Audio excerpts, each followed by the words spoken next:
దేవుని పరిశుద్ధ నామానికి మహిమ కలుగుగాక. దేవుని మహాకృపను బట్టి మరి ప్రతిరోజు వాక్యాన్ని పంచుకోవడానికి ప్రభు నాకు ఇచ్చిన కృపకై ప్రభుకు స్తోత్రములు. మరి ప్రవచించడం నిర్లక్ష్యం చేయకూడదు అనే వాక్యాన్ని బట్టి ప్రతిరోజు ఈ విధంగా వర్తమానం దయచేయడానికి ప్రభు నాకు ఇస్తున్న కృపకే స్తోత్రాలు. ప్రభుకి సమస్త మహిమ గంట ప్రభావం చెల్లుగాక. ఈ యొక్క వర్తమానాన్ని యూట్యూబ్ ద్వారా వింటున్న ప్రియ సహోదరులందరూ కూడా ప్రభు నామను వందనాలు తెలియజేస్తున్నాను. ఈరోజు మరి వాక్య ధ్యానాంశంగా పరిశుద్ధ గ్రంథంలోంచి ఒక వాక్య భాగం చదువుకుందాం. యోహాను సువార్త 17వ అధ్యాయము 6వ వచనం అండి. యోహాను సువార్త 17వ అధ్యాయము 6వ వచనం. లోకము నుండి నీవు నాకు అనుగ్రహించిన మనుషులకు నీ నామమును ప్రత్యక్షపరచితిని. వారు నీ వారై ఉండిరి, నీవు వారిని నాకు అనుగ్రహించితివి. వారు నీ వాక్యము గైకొని ఉన్నారు. చూడండి, మరొకసారి చదువుతున్నాం.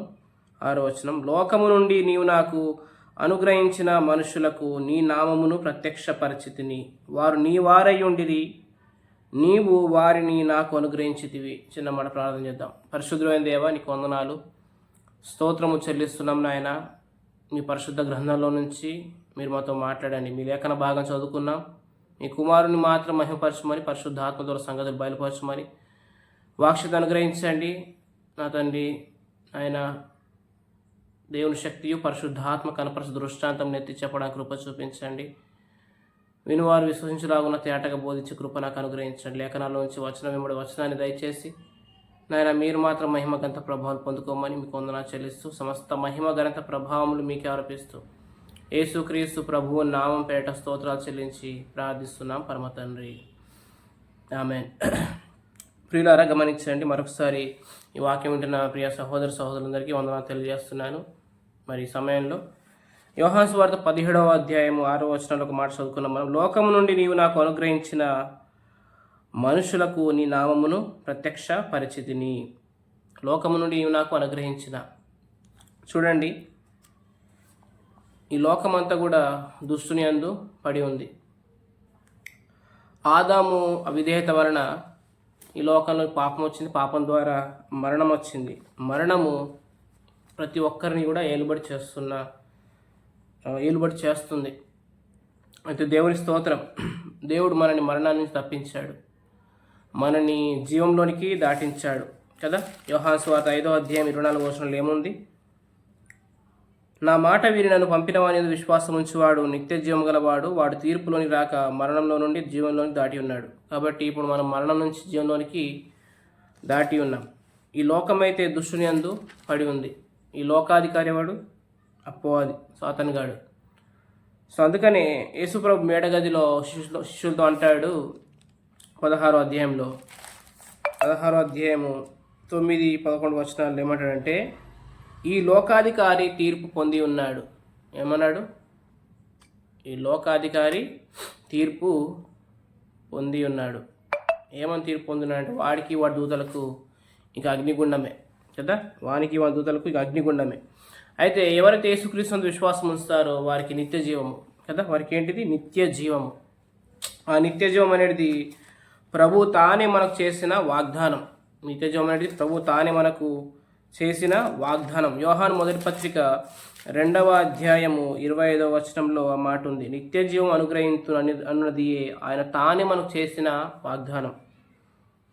అయితే యేసుక్రీస్తునందు విశ్వాసం ఉంచిన వారు నిత్య జీవానికి అర్హులు. మనకందరూ తెలిసిన వచనమే. యోహాను సువార్త 3:16లో కూడా ఏముంటుందంటే, దేవుడు లోకమును ఎంతో ప్రేమించను కాగా తన అద్వితీయ కుమారుని యందు విశ్వాసం ఉంచిన ప్రతి ఒక్కరూ నిత్య జీవం పొందుటకై ఆయనను మనకు అనుగ్రహించాడు. అంతేనండి. యోహాను సువార్త 3వ అధ్యాయం 16వ వచనం. ఆయన మనకు అనుగ్రహించాడు. కాబట్టి ప్రతివాడు జీవించాలి, ప్రతివాడు నశింపక నిత్య జీవం పొందుకోవాలి. అది దేవుని చిత్తం. అందుకొరకే దేవుని భవిష్యత్ జ్ఞానం ఏంటిదంటే యేసుక్రీస్తు బలి. దేవుడు నిశ్చయించిన సంకల్పం ఏంటంటే యేసుక్రీస్తు బలి. కాలము సంపూర్ణమైనప్పుడు యేసుక్రీస్తు ఈ లోకానికి వచ్చాడు. ఎందుకొరకంటే ప్రతి మనుషుని కొరకు ఆయన ప్రాణాన్ని పెట్టడానికి, ప్రతి మనుషుని కొరకు దేవుని కృప వలన ఆయన ప్రతి మనుషుని కొరకు మరణమును రుచి ఈ లోకానికి వచ్చాడు. హెబ్రీ పత్రిక 2వ అధ్యాయము 9వ వచనం. అయితే యోహాను సువార్త 17వ అధ్యాయంలో ప్రభు ఇట్లా ప్రార్థన చేస్తూ లోకము నుండి నీవు నాకు అనుగ్రహించిన మనుష్యులకు నీ నామమును ప్రత్యక్ష పరిచితిని అంటున్నాడు కదా. మరి మనము యేసు ప్రభుని విశ్వాసం ఉంచిన మనము లోకం నుంచి వేరైన వారం, లోకం నుంచి వేరైన వారం. మునుపు అవిధేయులను ప్రేరేపించు శక్తిని అనుసరించి నడుచుకున్న వారం. మునుపు మనము ఆదంలో ఉన్నవారం కదా. కానీ మొదటి ఆదము అపరాధం వల్ల మనం పాపంగా చేయబడ్డాం. కడపటి ఆదమైన యేసుక్రీస్తు పుణ్యకార్యాన్ని బట్టి మనము ఆయన బిడ్డలుగా చేయబడ్డాం. కాబట్టి మన లోక సంబంధులము కాదు కదా. ఇక్కడనే అంటాడు 17వ అధ్యాయం 16వ వచనంలో, నేను లోక సంబంధిని కానట్టు వారును లోక సంబంధులు కారు. నేను లోక సంబంధిని కానట్టు వారును లోక సంబంధులు కారు. మనం ఎవరి సంబంధులం మరి? యేసుక్రీస్తు వారము, యేసుక్రీస్తు సంబంధులము కదా. మన తండ్రి మనకున్నాడు కదా. ఇక్కడ ఏమంటున్నాడంటే, వారు నీ నామమును ప్రత్యక్ష పరిచితిని కదా. ఇప్పుడు మనము దేవుని తండ్రి అని పిలుస్తున్నాం. ఇంతకుముందు పాత నిబంధన కాలంలో ప్రవక్తలు ఉన్నారు, భక్తులు ఉన్నారు కదా. భక్తులు ఉన్నారు, రాజులు ఉన్నారు, దేవుని మార్గం చొప్పున నడుచుకుంటున్నాను చెప్పబడిన వారు ఉన్నారు. కానీ వారెవరికి కూడా ఆయన నామం అంటే తండ్రి అనే నామము ప్రత్యక్షపరచబడలేదు కదా.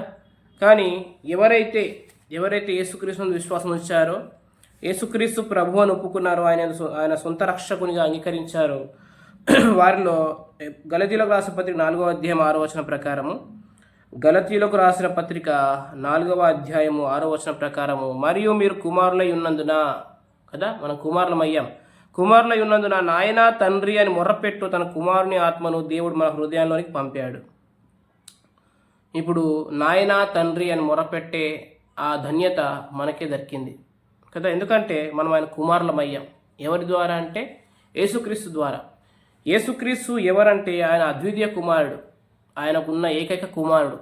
మనం కూడా తండ్రి కుమారులమే, కాకపోతే యేసుక్రీస్తు ద్వారా కుమారులం. మనము దత్తపుత్రులం. మనం ఎవరము? దత్తపుత్రులం. మనం యేసుక్రీస్తు ద్వారా కుమారులము. ఆయన జనితైక కుమారుడు, ఆయన అద్వితీయ కుమారుడు. యేసుక్రీస్తు ప్రభు ఆయన అద్వితీయ కుమారుడు తండ్రికి. మనం కూడా కుమారులం కాబట్టి నాయన తండ్రి అని మొర్రపెట్టే కుమారుని ఆత్మను మనము కలిగి ఉన్నాము. పాత నిబంధన భక్తులకు ఈ నామం తెలియదు, తండ్రి అనే నామము తెలియదు. వారికి ఏ నామం తెలుసు అంటే యెహోవా నామం తెలుసు. వాళ్ళు నిర్గమకాండము 19వ అధ్యాయంలో లేదా 15వ అధ్యాయంలో 14వ అధ్యాయంలో వారు ఎర్ర సముద్రాన్ని దాటారు. 15వ అధ్యాయంలో నిర్గమకాండము 15వ అధ్యాయంలో చూడండి ఒక మాట. 15వ అధ్యాయం 1వ వచనం, అప్పుడు మోషేయు ఇశ్రాయేలీయులను యెహోవాను గూర్చి ఈ కీర్తన పాడిరి. ఎవరిని గురించి పాడారు? యెహోవాను గురించి. యెహోవా అంటే అర్థం ఏంటంటే తన బాహుబలము చేత ఐగుప్తు నుంచి బయటకు తీసుకొచ్చిన వాడు, తన బాహుబలము చేత తీసుకొచ్చిన వాడు. అందుకనే నిర్గమకాండం 19వ అధ్యాయము 4వ వచనంలో అంటాడు, నేను ఐగుప్తులకు ఏమి చేసేదినో మిమ్మల్ని గద్దరెక్కల మీద మోసి నా యొద్దకు మిమ్మల్ని ఎట్లు చేర్చుకొట్టినో మీరు చూసి తిరిగి అన్నాడు. కాబట్టి ఆయన బాహుబలము చేతనే వారు విమోచించబడ్డట్టుగా మనం చూస్తున్నాం. అయితే భక్తుడు ఇలాగ ప్రార్థన చేస్తాడు. చూడండి ఒకసారి, కీర్తన గ్రంథం 51వ కీర్తన 51వ కీర్తన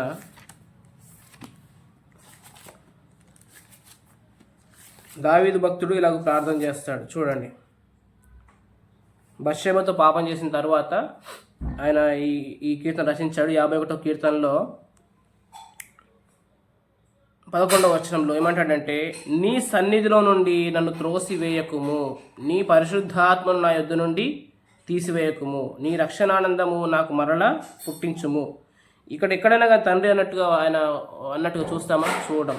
ఎందుకంటే దావీదు ఎల్లప్పుడూ ఉండే పరిశుద్ధాత్ముని కలిగి లేడు. కానీ మనం ఎల్లప్పుడూ ఉండే పరిశుద్ధాత్ముని కలిగి ఉన్నాం.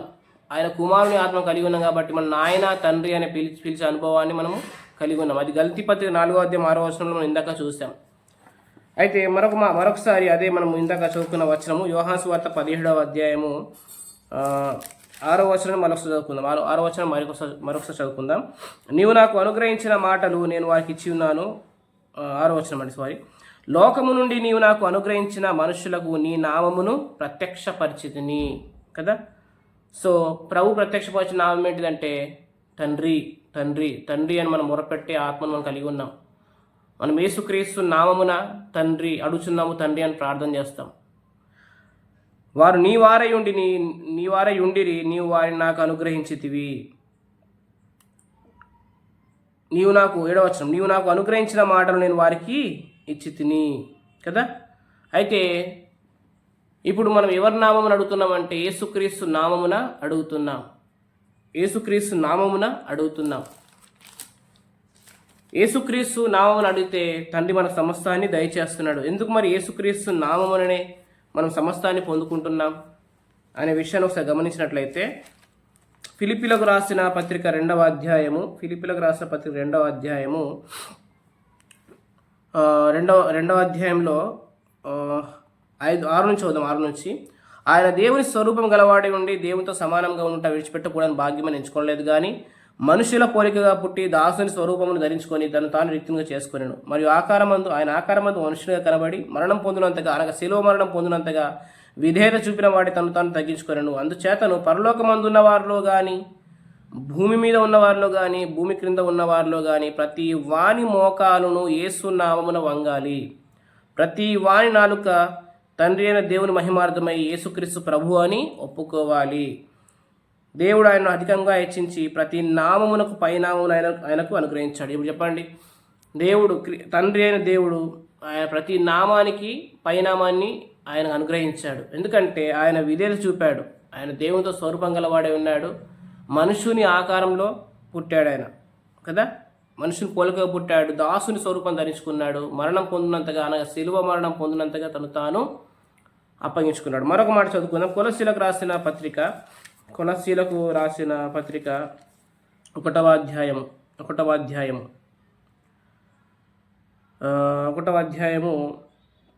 16వ వచనం, ఏలైనగా ఆకాశం అందున్నవియు భూమి అందున్నవియు దృశ్యమైనవి కానీ అదృశ్యమైనవి కానీ అవి సింహాసనములైనను ప్రభుత్వములైనను ప్రధానులైనను అధికారములైనను సర్వమును ఆయన యందు సృజింపబడెను. ఎవరి యందు అంటే ప్రభువైన యేసుక్రీస్తు యందు. కదా. ప్రభువైన యేసుక్రీస్తు యందు. యోహాను సువార్తలో ఏముంటుందంటే 1వ అధ్యాయంలో కలిగి ఉన్నది ఏదియో ఆయన లేకుండా కలగలేదు. కాబట్టి ఈ సృష్టి ఎవరి మూలంగా కలిగిందంటే యేసుక్రీస్తు మూలంగానే కలిగింది. అందుకని ఇక్కడ అంటున్నాడు, సర్వమును ఆయన ద్వారాను ఆయనను బట్టి సృజింపబడెను. కొలస్సీ పత్రిక 1వ అధ్యాయం 16వ వచనం.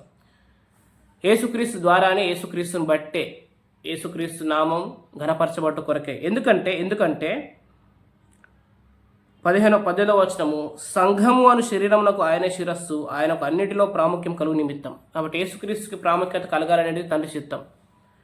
అందుకనే యేసుక్రీస్తుని లోకానికి పంపించి ఆయన శిలువ రక్తం చేత సంధి చేసి సమస్తాన్ని ఆయనలో సమాధానపరిచాడు. సమస్తాన్ని ఆయనతో సమాధానపరచడము ఆయన అభీష్టమాయను, అంటే అది తండ్రి ఇష్టం. ఈ మాట మనము 20వ వచనం చూస్తాం. ఆయన శిలువ రక్తము చేత సంధి చేసి ఆయన ద్వారా సమస్తమును, అవి భూలోకమందున్నవైనను పరలోకమందున్నవైనను వాటినన్నిటినీ ఆయన ద్వారా తనతో సమాధానపరచుకున్న వల్లని తండ్రి అభీష్టమాయను. కాబట్టి తండ్రి చిత్తం ఏంటంటే కుమారుని యందు సమస్తం ఉంచాలని. ఆ కుమారుని సమస్తానికి వారసునిగా ఆయన చేశాడు. 17వ వచనం, ఆయన అన్నిటికంటే ముందుగా ఉన్నవాడు, ఆయనే సమస్తమునకు ఆధారభూతుడు. కదా. ఇప్పుడు యేసుక్రీస్తులోని సమస్తాన్ని ఉంచాడు. ఎఫెసీలకు రాసిన పత్రిక కూడా మనం చదువుకున్నాం. 1వ అధ్యాయం 23వ వచనము. ఎఫెసీలకు రాసిన పత్రిక 1వ అధ్యాయము 23వ వచనము, ఆ సంఘము ఆయన శరీరము సమస్తమును పూర్తిగా నింపుచున్నవాని సంపూర్ణతయే ఉన్నది. కదా. ఇప్పుడు సమస్తాన్ని నింపేవాడు ఎవడు సంఘంలో అంటే ఆయన యేసుక్రీస్తు ప్రభువు. మన ప్రభు అయిన యేసుక్రీస్తు సమస్తాన్ని నింపువాడు. ఆయన ఎవరంటే సంఘానికి శిరస్సుగా నియమించబడ్డవాడు. మరి యేసుక్రీస్తు ఎప్పుడున్నాడు అంటే జగత్తు పునాది వేయబడక ముందే ఉన్నాడు. జగత్తు పునాది వేయబడక ముందే ఆయన బలి కార్యము నిర్ణయించబడింది. అపోస్తల కార్యముల గ్రంథము 3వ అధ్యాయము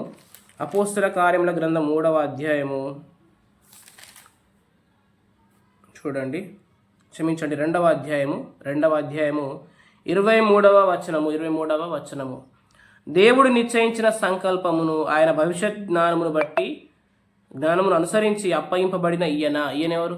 ప్రభు అయిన యేసుక్రీస్తు. కాబట్టి దేవుని భవిష్యత్ జ్ఞానాన్ని బట్టి అప్పగించబడింది ఎవరంటే యేసుక్రీస్తు. యేసుక్రీస్తు దేవుడు నిశ్చయించిన సంకల్పం. ఆయన నామముననే మనము రక్షణ పొందుకోవాలి. అందుకనే పరిశుద్ధాత్ముడు ఈ లోకానికి వచ్చిన తర్వాత పేతురు, యోహాను ధైర్యంగా అంటారు అన్నమాట. ఏంటంటే ఈ నామముననే రక్షణ, ఈ నామముననే రక్షణ. ఎందుకంటే ఆదము చేసిన అవిధేయతను బట్టి ప్రతి మనుష్యుడు పాపంలో ఉన్నాడు, ప్రతి మనుష్యుడు మరణానికి లోనైన వాడు కదా. కాబట్టి యేసుక్రీస్తు సిలువలో ఆయన మరణించాడు. మరణించడం ద్వారా మనల్ని విముక్తిలో చేశాడు పాపం నుంచి, ఎవరైతే ఆయన విశ్వాసం ఉంచుతారు. అందుకని పేతురు, యోహాన్లు ఏమంటారంటే అపోస్తుల కార్యముల గ్రంథం 4వ అధ్యాయము 12వ వచనంలో, మరి ఎవరి వల్లను రక్షణ కలగదు, ఈ నామముననే మనం రక్షణ పొందవలెను కానీ ఆకాశం క్రింద మనుషులలో ఇవ్వబడిన మరి ఏ నామమున రక్షణ పొందలేము. కాబట్టి చూడండి, పేతురు, యోహాన్లు ఏమంటున్నారు? అపోస్తుల కార్యముల గ్రంథం 4వ అధ్యాయం 12వ వచనంలో, మరి ఎవరి వలనను రక్షణ కలగదు, ఈ నామమునే మనం రక్షణ పొందవలను కానీ ఆకాశం క్రింద మనుషులలో ఇవ్వబడిన మరి ఏ నామమున రక్షణ పొందలేము. ఎందుకంటే ఆయన నామాన్ని అన్ని నామాల కంటే పైగా హెచ్చైన నామంగా ఆయన ఉంచాడు. ఎందుకంటే అది దేవుని సంకల్పం, ఆయన భవిష్యత్ జ్ఞాని. కాబట్టి ఆదాము చేసిన అపరాధం వలన మనుషులందరూ పాపులుగా తీర్చబడ్డారు. అయితే యేసుక్రీస్తు విధేయత వలన మనుషులందరూ నీతిమంతులుగా తీర్చబడుతున్నారు. చూడండి ఒకసారి మాట. రోమపత్రిక 5వ అధ్యాయము, రోమీలకు రాసిన పత్రిక 5వ అధ్యాయము 18వ వచనం. కాబట్టి తీర్పు ఒక్క అపరాధ మూలమున వచ్చినదై మనుషులకందరికీ నీ శిక్షావిధి కలుగుటకు ఎలాగూ కారణమాయనో అలాగే ఒక్క పుణ్యకార్యము వలన కృపాదానమును మనుషులకందరికీ జీవప్రదమైన నీతి విధింపబడటకు కారణమాయను. 19వ వచనం, ఏలయనగా ఒక మనుషుని అవిధేయత వలన అనేకులు పాపులుగా ఎలాగూ చేయబడిరో అలాగే ఒకని విధేయత వలన అనేకులు నీతిమంతులుగా చేయబడుతున్నారు. ఈ విధేయత చూపింది ఎవరంటే యేసుక్రీస్తు. మరణం పొందినంతగా ఆయన విధేయత చూపిన వాడే, శిలువ మరణం పొందాడు ఆయన. కాబట్టి ఆయన తగ్గించుకున్నాడు. కాబట్టి ప్రతి వాని నాలుక యేసుప్రభుని ఒప్పుకోవాలి, ప్రతి వాని మోకాలు యేసుక్రీస్తు నామమున వంగాలి. ప్రభువు కూడా ఒక మాట అంటాడు మేడగదిలో, యోహాను సువార్త 16వ అధ్యాయము 23వ వచనంలో. యోహాను సువార్త 16వ అధ్యాయం 23వ వచనంలో ఏమంటాడంటే, మీరు తండ్రిని నా పేరట ఏమి అడిగినను ఆయన మీకు అనుగ్రహించునని మీతో నిశ్చయముగా చెప్పుచున్నాను. ఇంకో మాట, ఇది వరకు మీరు ఏమీ నా పేరట అడగలేదు కదా. శిష్యులకు ఏం చెప్తున్నాడు? ఇదివరకు మీరు నా పేరిట ఏమీ అడగలేదు. యాక్చువల్గా యోహాను సువార్త 1వ అధ్యాయము 11వ వచనంలో ఏముంటుందంటే, ఆయన తన స్వకీయుల యుద్ధకు వచ్చాను, వారు ఆయన విశ్వాసం ఉంచలేదు. అయితే శిష్యుల్ని ఎవరైతే పిలిచాడో, పేతుర్ని, యోహాన్ని, అంద్రేయ, వీళ్ళని పిలిచి నన్ను వెంబడించమని చెప్పాడు, ఆ శిష్యులుగా ఏర్పరచుకున్నాడు, వారు మాత్రమే ఆయన విశ్వాసం ఉంచినట్టుగా మనం చూస్తున్నాం. కానీ అది వరకు వారు ఆయన నామమున ఏదీ అడగలేదు. అయితే మనకు కొత్త నిబంధన విశ్వాసులుగా మనకు దేవుడిచ్చిన ధన్యత ఏంటిదంటే, మనం ఆయన నామమున ఏమడినా కానీ ఆయన మనకు అది అనుగ్రహిస్తాడు. అసలు సంఘము అనే వ్యవస్థ, సంఘము ఎలా ఏర్పాటైందంటే ఆయన నామముననే ఏర్పాటైంది. అర్థమవుతుందండి? రోమీలకు రాసిన పత్రిక 1వ అధ్యాయము చూడండి, 1 నుంచి 7 వచనాలు కలిసి ఉన్నాయి. మనము కింది లైన్లో చూద్దాం. చూడండి, ఈయన నామము నిమిత్తము సమస్త జనులు విశ్వాసమునకు విధేయులగునట్లు కదా. ఎవరి నామం నిమిత్తము? యేసుక్రీస్తు నామం నిమిత్తము సమస్త జనులు, అంటే ప్రతి మనుషుని కొరకు ఆయన ప్రాణం పెట్టాడు. ఆ సమస్త జనులు ఆయన నామానికి విధేయులు కావాలి. ఎందుకంటే ఆ కుమారుని ఆయన సమస్తాన్ని ఉంచాడు. అన్నిటిలో ఆ కుమారుడికి ప్రాముఖ్యత కలగాలి. కొలసి 1:19 అంటాడు, ఆయన యందు సర్వ సంపూర్ణత ఉందంటాడు. కాబట్టి ఆ కుమారు నామానికి మహిమ కలుగు నిమిత్తము, ఈయన నామం నిమిత్తము సమస్త జనులు విశ్వాసమునకు విధేయులగినట్లు ఈయన ద్వారా మేము కృపను అపోస్తలత్వాన్ని పొందుకున్నాం. కాబట్టి దేవుని చిత్తం అంటే ఏంటిదంటే యేసుక్రీస్తు నామాన్ని అంగీకరించాలి. ఇక్కడ అంటాడు, మీరును వారిలో ఉన్నవారే యేసుక్రీస్తు వారుగా ఉండుటకు పిలువబడి ఉన్నారు. ఇప్పుడు మనం ఎవరమంటే యేసుక్రీస్తు వారము, ఆయన కుమారులము, యేసుక్రీస్తు నామాన్ని ఎరిగిన వారము. శిష్యులతో అంటున్నాడు ఆయన, మీరు ఇదివరకు నా నామాన్ని మీరు ఏది అడగలేదు, అయితే నేను వెళ్ళబోతున్నాను, పరిశుద్ధాత్ముడు మీకు బోధిస్తాడు. మీరు ఆ క్రీస్తులో ఉన్న వాటిని, నాలో ఉన్న వాటిని బోధిస్తాడు మీకు. మీరు నా నామాన్ని అడగండి, మీ నా నామమున ఏది అడిగినా కానీ మీరు పొందుకుంటారు. అర్థమవుతుందా? మొదటి యోహాను పత్రిక 5వ అధ్యాయం తీయండి ఒకసారి. మొదటి యోహాను పత్రిక 5వ అధ్యాయము. మొదటి యోహాను పత్రిక 5వ అధ్యాయము 13-14 వచనాలు. 13-14 వచనాలు. దేవుని కుమారుని నామమందు విశ్వాసముంచి మీరు నిత్య జీవము గలవారని తెలుసుకున్నట్లు నేను ఈ సంగతులను మీకు రాయిచున్నాను.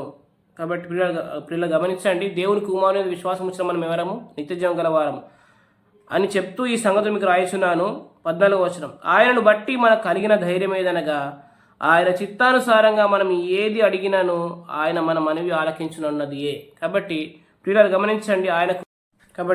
ప్రియులారు గమనించండి, మనము ఆయన నామందు విశ్వాసం ఉంచాం, దేవుని కుమారుని నామందు విశ్వాసం ఉంచాం. మనం నిత్యజీవం గలవారమని ఎంచుకున్నట్లు తెలుసుకున్నట్లు ఈ సంగతి మీకు రాయచున్నాను అంటున్నాడు.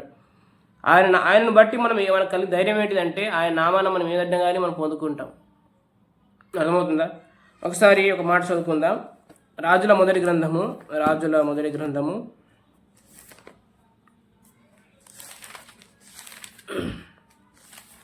చూడండి. రాజుల మొదటి గ్రంథము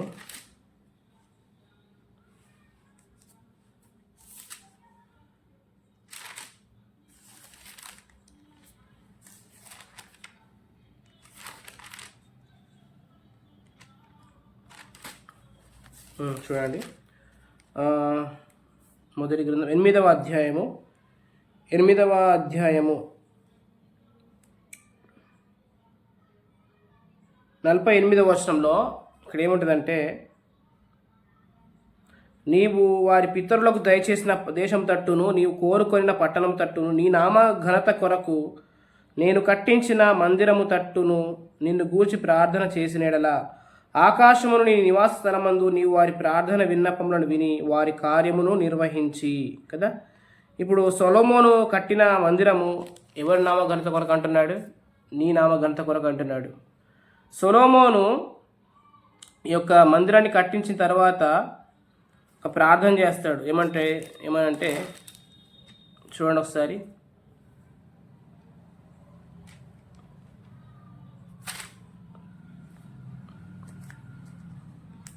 ఆకాశం నీ సింహాసనము, భూమి నీ పాదపీఠము, నేను కట్టించిన మందిరము ఏ పాటిది అంటాడు ఆయన. కాబట్టి ప్రియులారా, నీ నామ ఘనత కొరకు నేను కట్టుతున్నాను అంటాడు. అయితే ఇప్పుడు యేసుక్రీస్తు నామమున ఆ నామానికి విధేయులు ఉన్నట్లుగా అందరము సంఘంగా కట్టబడుతున్నాం. మనం ఆత్మ సంబంధమైన మందిరంగా కట్టబడుతున్నాం. అర్థమవుతున్న ప్రియులారా, యేసుక్రీస్తు నామమున సంఘంగా చేర్చబడుతున్నాం. ఎవరైతే ఆయన నామాన్ని అంగీకరిస్తున్నారో వారు సంఘములో చేర్చబడుతున్నారు. పేతురు, యోహాను సాక్ష్యం ఇస్తున్నారు, ఈ నామముని రక్షణ, మరి ఏ నామము కూడా రక్షణ కలగదు. ఆ నామాన్ని ఆయన అధికంగా హెచ్చించినట్టుగా మనం చూస్తున్నాం. ఎఫెసీయులకు రాసిన పత్రికలో మరొక మాట చూసుకుందాం. దానికంటే ముందుగా ఇందాక మనము సొలొమోను గురించిన టాపిక్లో మనం ఒక మాట చదువుకున్నాం కదా. దాని అపోస్తల కార్యముల గ్రంథంలో పరిశుద్ధాత్మదేవుడు ఇలా రాయించాడు. 7వ అధ్యాయము చూడండి, 47వ వచనం. అయితే సొలొమోను ఆయన కొరకు మందిరమును కట్టించాను. కదా, సొలొమోను ఏం చేశాడు? మందిరం కట్టించాడు. అయినను ఆకాశము నా సింహాసనము, భూమి నా పాదపీఠము, మీరు నా కొరకు ఎలాంటి మందిరం కట్టుదురు? నా విశ్రాంతి స్థలం ఏది? ఇవన్నీ నా హస్తకృతములు కావా అని ప్రభు చెప్పుచున్నాడు అని ప్రవక్త పలికిన ప్రకారము సర్వోన్నతుడు హస్తకృత ఆలయంలో నివసింపడు. సొలొమోను కట్టించిన మందిరం యొక్క వైభవం చూడడానికి, సొలొమోను జ్ఞానం చూడడానికి శేబదేశ ప్రాణించింది. అంతకంటే గొప్ప వైభవం మనం కలిగి ఉన్నాం. అంతకంటే గొప్ప మందిరంగా మనం కట్టబడుతున్నాం. మనం ఆత్మ సంబంధమైన మందిరంగా కట్టబడుతున్నాం. ఇల్లు కట్టువారు తృణీకరించిన రాయి ఎవరు? యేసుక్రీస్తు. ఆయన మూలకు తలరాయి అయ్యాడు. ఆయనే ఆ బండ మీద మనం కట్టబడుతున్నాం కదా. పేతురుతో ఏమన్నాడు ప్రభు? మరియు నీవు పేతురు ఆ బండ మీద నా సంఘాన్ని కట్టుదును అన్నాడు. అయితే ఇక్కడ పేతురు రాసిన పత్రిక మొదటి పత్రిక 1వ అధ్యాయం 5వ వచనంలో యేసుక్రీస్తు ద్వారా దేవునికి అనుకూలములకు ఆత్మ సంబంధమైన బలులు అర్పించుటకు పరిశుద్ధ యాజకులుగా ఉండునట్లు మీరును సజీవమైన రాళ్ల వలె ఉండి ఆత్మ సంబంధమైన మందిరంగా కట్టబడుతున్నారు కదా. ఈ ఆత్మ సంబంధమైన మందిరంగా మనం కట్టబడుచున్నాం. ఎవరి ద్వారా అంటే పరిశుద్ధాత్మ ద్వారా మనం కట్టబడుచున్నాం. పిల్లలు గమనించండి, ఆయన నామాన్ని మనకి ఇచ్చాడు. ఈ సందర్భంగా ఒక మాట మీకు జ్ఞాపకం చేసి ఈ వర్తమానం ముగించాలని ఆశపడుతున్నాను. సీనాయి కొండ దగ్గర మోషేకు దేవుడు యెహోవా దూతగా ప్రత్యక్షమయ్యాడు. దూతగా ప్రత్యక్షమయ్యి పదాజ్ఞలు ఇచ్చినట్టుగా మనం చూస్తున్నాం. అయితే మనని దర్శించడానికి ఆయన దూతగా రాలేదు. మరి ఎలా వచ్చాడు అంటే ఎబ్రీయులకు రాసిన పత్రిక 2వ అధ్యాయము 16వ వచనంలో, ఏలయనగా ఆయన ఎంత మాత్రము దేవదూతల స్వభావమును ధరించుకొనక అబ్రహాము సంతాన స్వభావమును ధరించుకొని ఉన్నాడు కదా. ఆయన దేవదూతల స్వభావంలో రాకుండా అబ్రహాము సంతానానికి ఏముందంటే రక్తమాంసములు ఉన్నాయి, శరీరం ఉంది, రక్తమాంసములు ఉన్నాయి. ఆయన మనుషుల్లాగానే రక్తమాంసాల్లో పాల్పడ్డాడు, ఆయన దూతలాగా రాలేదు. ఎందుకు ఈ మాట చెప్తున్నానంటే ఆయన దూతల కంటే శ్రేష్టమైన నామం పొందినవాడు అనే మాట మనం జ్ఞాపకం చేసుకోవాలి. హెబ్రీ పత్రిక 1వ అధ్యాయం 4వ వచనంలో ఏముందంటే, పాపముల విషయంలో శుద్ధీకరణం తానే చేసి దేవదూతల కంటే ఎంత శ్రేష్టమైన నామం పొందెనో వారి కంటే అంత శ్రేష్ఠుడై ఉన్నత లోకమందు మహామహుడగు దేవుని కుడిపార్శ్వమున కూర్చుండబెట్టాను కదా. దూతగా వచ్చినప్పుడు దేవుడు వారికి 10 ఆజ్ఞలు ఇచ్చాడు. 10 ఆజ్ఞలు ఇచ్చినప్పుడు ఆ ఆజ్ఞ నెరవేర్స్తే నీతిమంతుడిగా తీర్చబడతాడనే నియమం ఉంది. కానీ ఏ మనుషుడు కూడా ధర్మశాస్త్ర సంబంధమైన క్రియల వలన నీతిమంతుడని తీర్చబడడు. రోమపత్రిక 3వ అధ్యాయం 20వ వచనం. దావీదు కూడా అంటాడు, క్రియలు లేకుండా దేవుడు ఎవరు నీతిమంతుడు తీరుస్తాడో ఆ మనుషుడు ధన్యుడు అంటాడు. ఏమంటాడు? క్రియలు లేకుండా దేవుడు ఎవరినైతే నీతిమంతుడు తీరుస్తాడో ఆ మనుషుడు ధన్యుడు అంటాడు. రోమపత్రిక 3వ అధ్యాయము 6వ వచనం, 4వ అధ్యాయము 6వ వచనంలో మాట ఉంటుంది. కింద ఇంకా ఏమంటాడంటే 7వ వచనంలో, ఎలాగనగా తన అతిక్రమములకు పరిహారం నొందినవాడు, తన పాపములకు ప్రాయశ్చిత్తం నొందినవాడు, ప్రభు చేత నిర్దోషి అని ఎంచబడినవాడు ధన్యుడు కదా. మనం ప్రభు చేత నిర్దోషులమని ఎంచబడ్డవారం. మనము దేవదూతగా ప్రత్యక్షమైన దూత ప్రత్యక్షతలో వచ్చిన లేకపోతే దూతలతో పలకబడిన వాక్యం ధర్మశాస్త్రాన్ని ఆశ్రయించి మన నీతిమంతులు కాలేదు. అసలు ఏ మనుషుడు కూడా ఆ ధర్మశాస్త్ర ఆజ్ఞల్ని పాటించి నీతిమంతుడు అవ్వలేకపోతున్నాడు. అందుకనే దేవుడు ఈ యొక్క కాలం సంపూర్ణమైనప్పుడు ఆయన ఎలా దూతగా కాకుండా అబ్రహాము సంతాన స్వభావం జన్మించాడు, రక్తమాంసముల్లో పాలువడయ్యాడు. ఆయన ఈ లోకానికి వచ్చినప్పుడు ఒక మాట మీకు చూపిస్తాను. దూతల కంటే శ్రేష్టమైన నామం ఎట్లా పొందాడంటే పాపముల విషయంలో శుద్ధీకరణ తానే చేశాడు. కానీ ఈ ధర్మశాస్త్రం ద్వారా ఏ వ్యక్తి పాపాలు శుద్ధీకరణ జరగట్లేదు. పాపములు తీసివేసే బలికార్యం కూడా అక్కడ లేవు అందులో.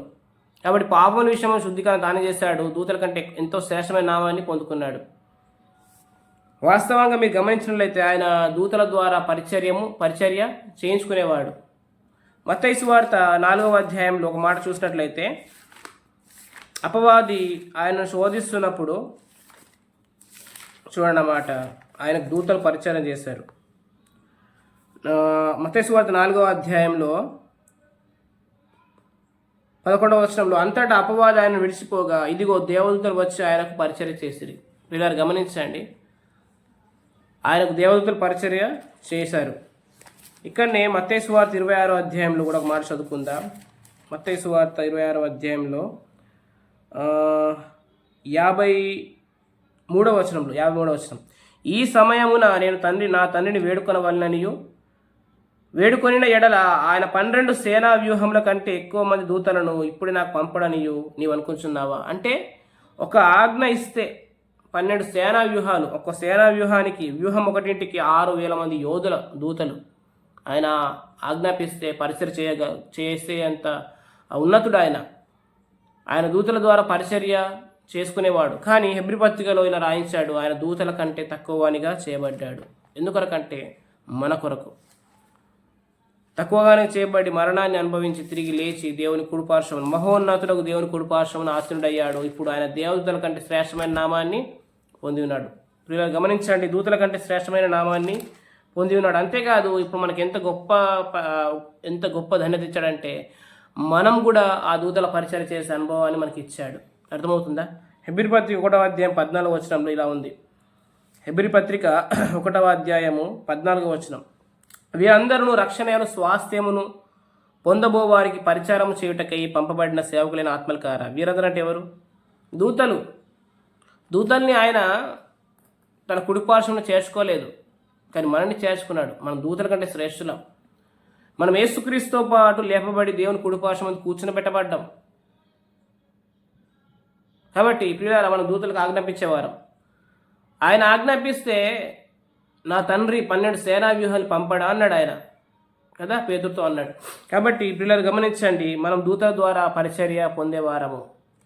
ఎందుకంటే మనం యేసుక్రీస్తు నామమున విధేయులైన వారం. యేసుక్రీస్తు ప్రభు నామాన్ని మనం ఎరిగిన వారం. ప్రభు అంటాడు, నీ నామమును వారికి ప్రత్యక్షపరిచితిని అని. కాబట్టి ప్రియులారు గమనించండి, మనం ఆయన నామమున ఏది అడిగినను ఆయన మనకు దయచేస్తాడు. ఆయన మన సమీప బంధువుడు. కాబట్టి ప్రియులారా, ఆయన బట్టి మనకు కలిగిన ధైర్యం ఏదంటే, ఆయన మన నిత్యజీవం ఉంది, ఆయన సమస్తం ఉంది. మనం యేసు ప్రభు నామం ఏదడినా కానీ ఆయన మనకు దయచేస్తాడు. శిష్యులు ఆయన నామాన్ని, ఇప్పటి నుండి మీరు నా నామాన్ని ఎరుగుతారు, ఇప్పటిదాకా మీరు నా నామాన్ని ఏం అడగలేదు, కానీ ఇప్పటి నుంచి తండ్రికి మొర పెడతారు. నాయన తండ్రి అని మొరపెట్టి కుమారుని ఆత్మ మనకి ఇచ్చాడు. కాబట్టి ఆ కుమారుల్లోనే ఆ యేసుక్రీస్తులోనే సమస్తాన్ని ఉంచాడు. యేసుక్రీస్తు ద్వారా మన సమస్తాన్ని అనుభవించడానికి లోకంలో ఉన్నాం. ప్రియులారా, మనం గమనించండి, ఎఫెసీయులకు రాసిన పత్రిక 1వ అధ్యాయము. ఎఫెసీయులకు రాసిన పత్రిక 1వ అధ్యాయము చూడండి, 20వ వచనం. ఆయన బలాతిశయము చేత క్రీస్తును మృతుల్లో నుంచి లేపి సమస్తమైన ఆధిపత్యం కంటేను, అధికారం కంటేను, శక్తి కంటేను, ప్రభుత్వం కంటేను ఈ యుగమునందు మాత్రమే గాక రాబో యుగమునందును పేరు పొందిన ప్రతి నామం కంటేను ఎంతో హెచ్చుగా పరలోకమందు ఆయన తన కుడిపార్శ్వమున కూర్చుండబెట్టుకొని ఉన్నాడు కదా. ఆయన నామం ఎంత గొప్పది! శక్తి కంటే, అధికారం కంటే, ప్రభుత్వం కంటే, ఈ పేరు పొందిన ప్రతి నామము కంటే గొప్ప నామమైనది ప్రభు యేసుక్రీస్తు నామం. అంతగా ఆ నామం ఎంత హెచ్చుగా ఉందంటే ఆయనని దేవుడు తన కుడిపార్శ్వం మీద కూర్చుని పెట్టుకొని ఉన్నాడు. మనని కూడా అక్కడిని కూర్చుని పెట్టుకొని ఉన్నాడు. యోహాను మొదటి పత్రిక 4వ అధ్యాయం 17వ వచనంలో ఆయన ఎట్టివాడై ఉన్నాడు, మనం కూడా ఈ లోకంలో అట్టివారమై ఉన్నాం. ప్రియులారా గమనించండి, మనం కూడా దేవునితో పాటు కూర్చున్న వారం. కాబట్టి ఈ లోకమందున్న ఏది కూడా, ఏ ఆటంకం కూడా మనల్ని ఆపలేదు. మీకు విరోధంగా రూపించబడిన ఏ ఆయుధం కూడా వర్ధిల్లదు. ఎందుకంటే యేసుక్రీస్తు అనే శక్తిగల నామని మనం కలిగి ఉన్నాం. మీరు ఒక మాట గమనించండి, అపోస్తుల కార్యముల గ్రంథములలో 4వ అధ్యాయంలో వాళ్ళు బెదిరిస్తారు. ఎవరంటే యాజకులు, సద్దుకాయలు వస్తారు. ఆ తర్వాత ఏదో నెక్స్ట్ డే అధికారులు, పెద్దలు, శాస్త్రులు వస్తారు. వచ్చి వారిని బెదిరిస్తారు. చూడండి ఇక్కడ 18వ వచనం, 4వ అధ్యాయం 18వ వచనంలో, అప్పుడు వారిని పిలిపించి మీరు యేసు నామమును బట్టి ఎంత మాత్రమును మాట్లాడకూడదు, బోధింపకూడదని ఆజ్ఞాపించిరి. ఎందుకు ఆ నామానికి అంత శక్తి ఉందంటే, ఆ నామము అన్నిటికంటే పైనామం. శక్తి కంటే, అధికారం కంటే, ప్రభుత్వం కంటే హెచ్చుగా ఉన్న నామం, దేవదూతల కంటే శ్రేష్టమైన నామం. అర్థమవుతుందండి? దూతల కంటే శ్రేష్టమైన నామాన్ని మనం కలిగి ఉన్నాం. ఆ నామాన్ని బట్టి ఏం జరుగుతుందంటే స్వస్థత జరుగుతుంది, ప్రసిద్ధమైన క్రియలు జరుగుతాయి, ప్రసిద్ధమైన సూచక్రియలు జరుగుతాయి. ఇక్కడ 4వ అధ్యాయము 16వ వచనంలో అంటారు వాళ్ళు, ఈ మనుషులను మనం ఏమి చేద్దాం, వారి చేత ప్రసిద్ధమైన సూచక్రియ చేయబడి ఉన్నదని యెరూషలేములో కాపురం ఉన్న వారికి అందరికీ స్పష్టమే. ఇది జరగలేదని చెప్పజాలము. కాబట్టి మనం ఆయన నామమున ఘనమైన కార్యాలు జరిగినప్పుడు ఖచ్చితంగా అపవాదికి సిగ్గు కలుగుతుంది, వాడు ఓడిపోతాడు. ప్రియులారా గమనించండి, మన గొప్ప కార్యములు, తమ దేవుని ఎరుగువారు గొప్ప కార్యం చేస్తారని ఉంది కదా, బలము కలిగి. కాబట్టి మనం ఆయన నామాన్ని బట్టి ముందుకెళ్ళినట్లయితే మన ద్వారా దేవుడు గొప్ప కార్యం జరిగిస్తాడు. ప్రసిద్ధమైన సూచక్రియ జరిగింది, ఎవరు ఏం చేయలేరు. కాబట్టి ప్రియులారా, మనము ఆయన కుమారులం. తండ్రి అనే మొరపెట్టే ఆత్మ కలిగి ఉన్నాం. మన తండ్రి అని పిలుస్తున్నాం.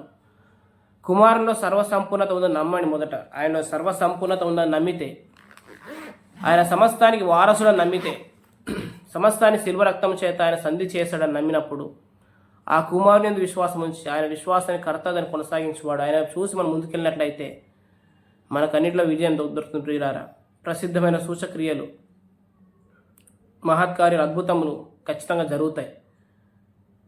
మీరు నా నామమును ఏది అడిగినను తండ్రి మీకు అనుగ్రహిస్తాడు. ఇదివరకు మీరు అడగలేదని శిష్యులు చెప్పాడు.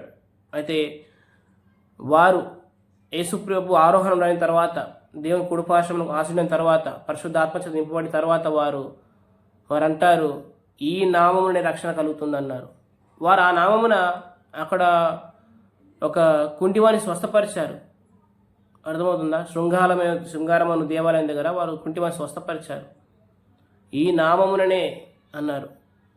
మరొక మాట మనం గమనించినట్లయితే, వారు ఈ నామము నిమిత్తం అవమానం పొందుటకు పాత్రను మన్నించుకున్నారు వాళ్ళు. కాబట్టి ప్రియులారా, అంత శ్రేష్టమైన నామాన్ని మనం కలిగి ఉన్నాం. మనకు కూడా ఒక నామం ఇచ్చాడు ఆయన, యేసుక్రీస్తు వారు. రోమపత్రిక కూడా 7వ మనం యేసుక్రీస్తు ప్రభు వారం. ఆయన మరణాన్ని జయించి తిరిగి లేచాం, మనం కూడా మరణాన్ని జయించి తిరిగి లేచాం, మరణాన్ని దాటాం. ఇదివరకు మనం మరణ భయం కలిగి ఉన్నాం. ఎందుకంటే ధర్మశాస్త్రం ఆజ్ఞల్ని మనం పాటించలేక, ఆ నియమాన్ని మనం పాటించలేక మనము నీతిమంతులం కాలేదు. కానీ మన నీతిమంతులు మన స్థితి పొందుకున్నాం, పరలోకంలో కూర్చుని పెట్టబడ్డాం. సమస్తాన్ని మన పాదల కింద ఉంచాడు దేవుడు. శక్తి కంటేను, ప్రభుత్వం కంటేను, అధికారం కంటేను, అన్నిటికంటేను ఇచ్చిన నామం ఆయన కలిగి ఉన్నాడు. ఆ నామాన్ని మనం ఆశ్రయిస్తున్నాం. కాబట్టి పిల్లారా, మీరు దేనికి భయపడాల్సిన అవసరం లేదు, దిగులు పడాల్సిన అవసరం లేదు. ఎందుకంటే ఆయన చిత్తానుసారం ఏదడినా కానీ ఆయన మనం దయచేస్తాడు. నాకు ఇది లేదు అది లేదు అని మనం సంకటపడే కంటే ఆయన నామాన్ని బట్టి మనం అడిగినప్పుడు ఖచ్చితంగా మనకు దయచేస్తాడు.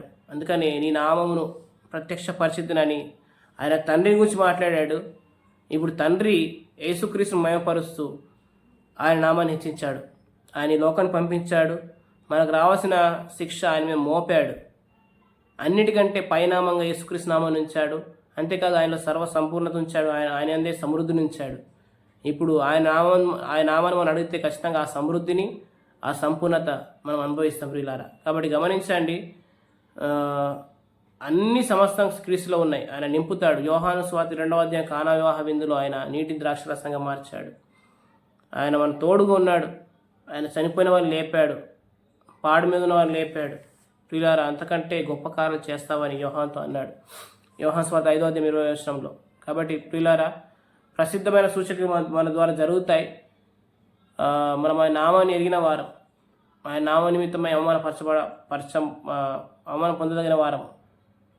ప్రియులారా, ఆయన పౌలు గురించి అంటాడు, ఇతడు నా నామం నిమిత్తమై నిందలు భరించాల్సి వస్తుంది.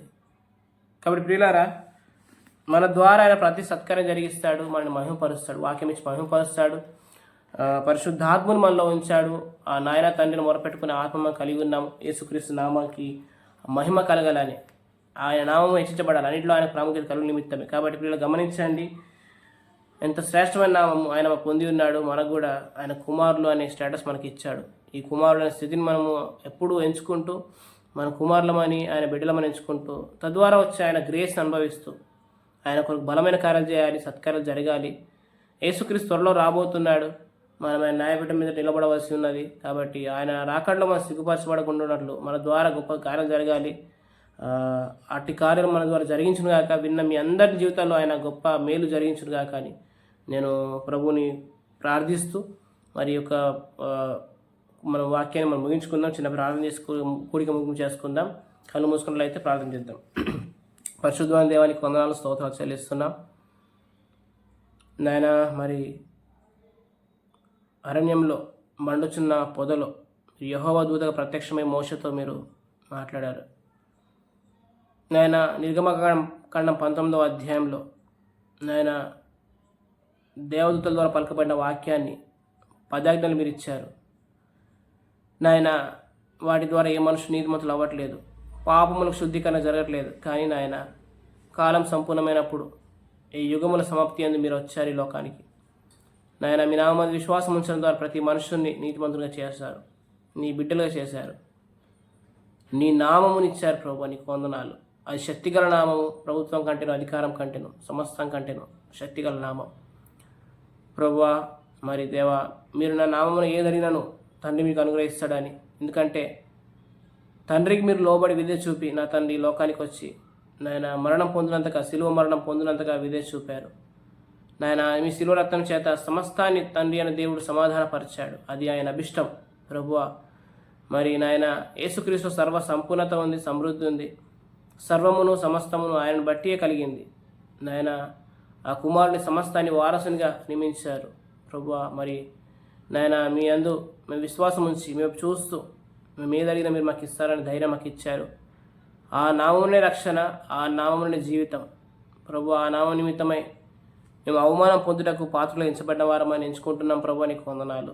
మీరు ఆ కాడలో మేము సిగ్గుపరచబడుకున్నట్లు మీ నామాన్ని బట్టి అత్యధికమైన మేలు పొందుకున్న వారికి మేము కృప అనుగ్రహించమని, వర్తమాన విన్న ప్రియులు అందరూ దీవించి ఆశీర్వదించమని, ఇంతవరకు ఇచ్చిన ఆత్మ సహాయాన్ని బట్టి నీకు వందనాలు చెల్లిస్తూ యేసుక్రీస్తు ప్రభువు నామం పేట ప్రార్థన చేసి ఈ యొక్క కూడికను ముగింపు చేస్తున్నాం పరమ తండ్రి. ఆమేన్. ప్రియులందరికీ మరోసారి ప్రేమపూర్వక వందనాలు తెలియజేస్తున్నాను. God bless you.